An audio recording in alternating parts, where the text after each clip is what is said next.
এর নাম্বারে এটা কি প্রতিদিন শুরু হয়েছে হ্যাঁ আবার কি আছে এটার নাম্বারে? না দেখো কোশ্চেনটা দেখো বল কোশ্চেনটা পড়।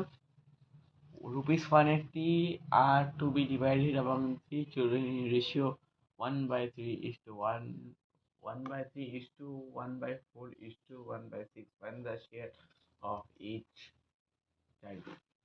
হ্যাঁ বোঝ, বুঝে নিয়ে কর। তারপরে 10 বার পড় কোশ্চেনটাকে, 10 টাইমস পড়, পার্ট করে পড়ে নিয়ে বোঝ জিনিসটাকে কি বলছে। এটা এখানে সিম্পলেস্ট ফর্মে করব, এটা ডিভাইড কেমন করব? ডিভাইড মানে এখানে ডিভাইড করতে পারি, ডিভাইড মানে এখানে ভাগ করে দাও তিনজনকে। ওটা বলছি, হ্যাঁ এটা দেখিয়ে দাও আমাকে। না, নিজের ইয়ে দেখ, এক্সাম্পল দেখ, এক্সাম্পল দেখে নিজে কর, চেষ্টা কর, তারপর আমি রইলাম। আগে চেষ্টা করবি।